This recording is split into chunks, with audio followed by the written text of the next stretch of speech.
Ayun oh.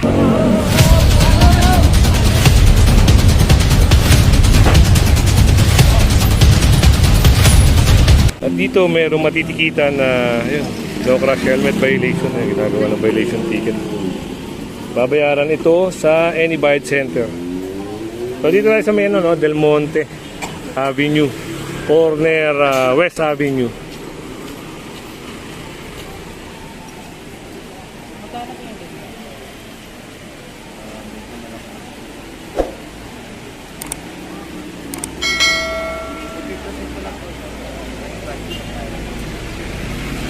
So yun na yung ticket. Within 5 days pwede sa online payment, no? Pag sumobra doon sa 5 days, sa Orense na sila pupunta para bayaran. Ayun ang isang problema, no? Yung pagbumotor ng walang helmet. At doon sa area na yun, meron nga nakupiska yun, mga lamesa. Yun, yung isang stall na yun, yun illegal kasi. Ayun, no? Ikot tayo.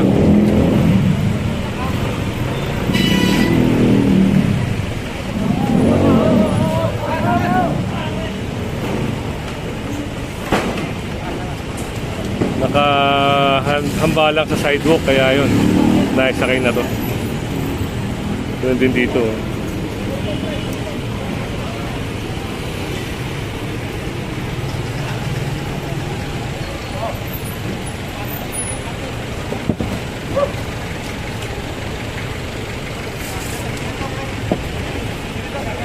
Matagal na na-operate ito, pero nagtataka ako doon sa may-ari nito. Bakit nilalagay niya pa rin to?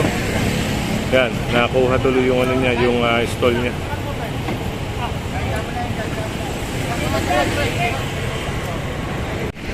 Ito si Kuya, tikitan ng no crash helmet violation. Sir, anong violation? Nakakalimutan daw niya yung helmet niya. Okay. So, no crash helmet ang naging violation ni Kuya, kaya siya napara. So, matitikitan po siya at babayaran niya yan sa may bayad center o kaya sa online payment.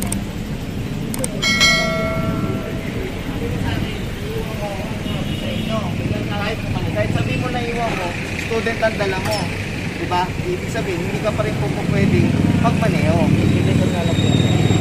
Kasi dapat, kung ano, mayroon kami kasamang may lisensya. Kasi student ka, dapat yung angkas mo, may lisensya, eh wala rin. Ibig sabihin, diba? Tapos wala ka pang helmet. Hindi ka naman namin masisita kung may helmet ka. So initial violation pala ni Sir, no crash helmet, kaya siya napara. Tapos na-discovery na lang na wala siyang daladalang lisensya, kundi student permit. So yun, matotow yung motor niya. Ayun.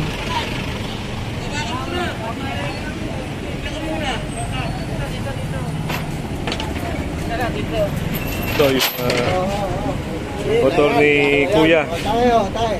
Isasampa na lang to. Sige, sige. Alam, may kita ko, taka lang. Sige. Isa. Sige. Isa. Buhat. Dalawa. Tatlo. Ang nagiging problema kasi, yun, nagmamaneho sila na, yun, walang lisensya. Meron man student permit, pero hindi na-allowed kasi yun. Ito, gagawan to ng checklist, tapos ibigay kay Kuya. Ayan o.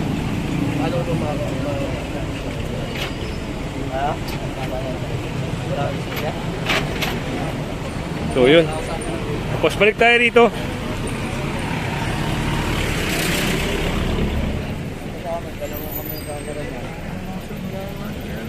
Ayun, napirmahan na rin ni Sir yung violation ticket niya. So yun, kay Sir na yung violation ticket niya. Sir, babayaran mo yan sa Any Bayad Center. Okay. At dito, yan, meron ding matitikitan na isang rider. Kagaya nito, walang helmet yung backride niya. Dalawa pa yung backride niya. Kaya yun, titikitan nito. Ito po is babayaran ng any driver sa license. Pero kung license po, babalik po sa inyo. I-present ko lang po ito sa bayad center.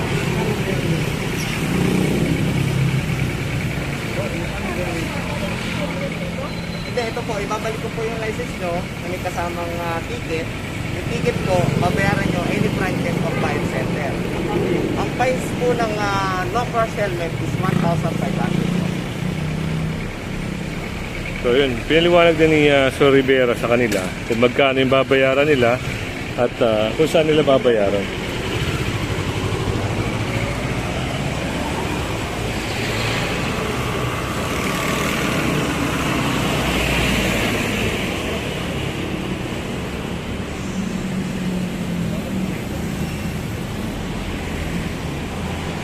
Pati ba kami kinuha ko, sir?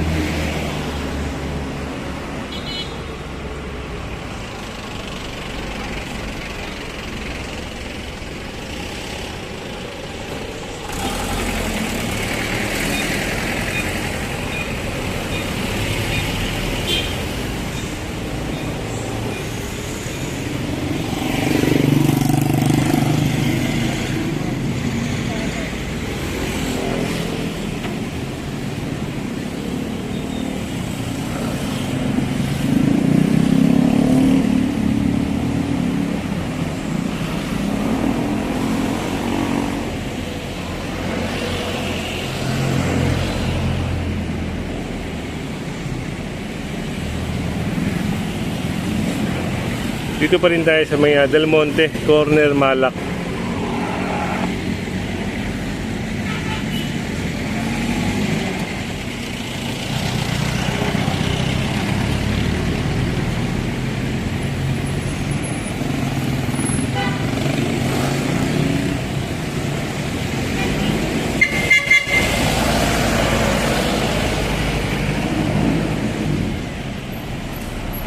So yun, papirmahan na lang ni Sir, tapos babayaran na sa Any Bite Center.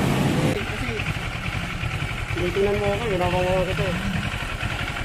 Ang layo, no? From Del Monte, tapos nakapasok tayo sa lugar na to. Hindi na natin nakuha na ng camera kasi Tinitingnan mo ka na. nakamotor din tayo. Walang may pang walang helmet ko, walang helmet ko. Kasi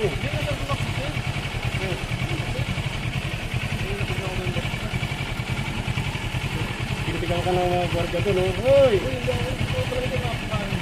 Yung narinig, wala ka naman helmet eh.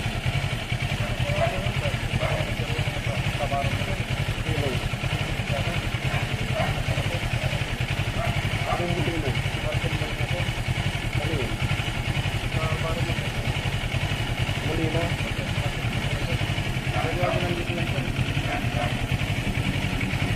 Tawagan mo ha. Tawagan na, wala ko lang ito.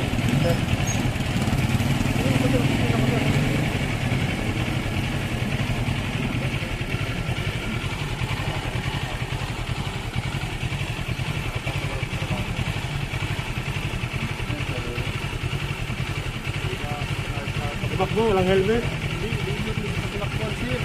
Galing ko doon stop na sir eh. Oo, walang helmet mo.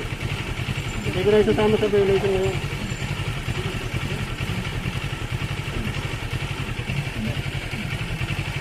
Helmet ko.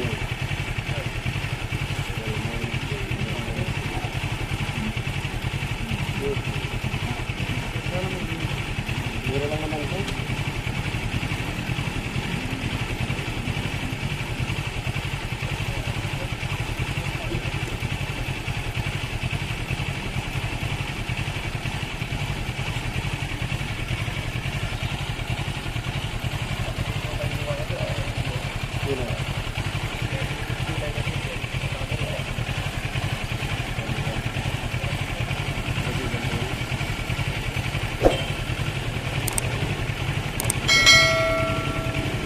So yun, pipirmahan na ni Sir yung violation ticket.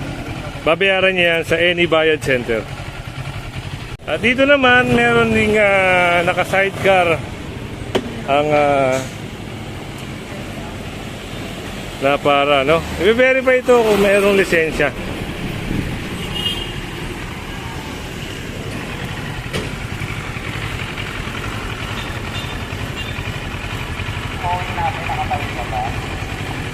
Zero po. Dito, sa biyak na ba to?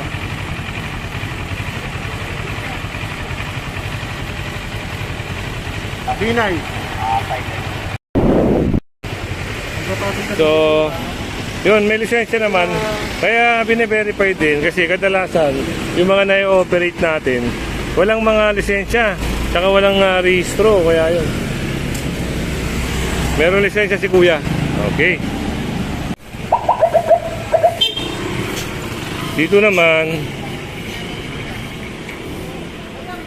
ito, naka-illegal park ko.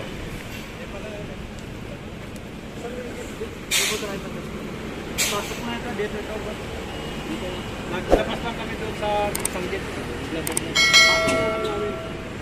Paano naman po? Dapat po, pagka ano sana eh. So yun, at pinapasok na lang itong sasakyan kasi ito, sagabal, illegal parking, no? Ipapasok naman nila. Yung mga gantong bagay, may consideration po talaga ang, ano, ang mga enforcer natin, mga officer natin. Hindi naman basta-basta naninikid kagad. Pag dumating yung may-ari, dumating yung driver, pwede po. Yan, kaya yan, pinapasok. Pero sa susunod ng mga operator at nakakita ko dito, eh yun, posible na matikitan.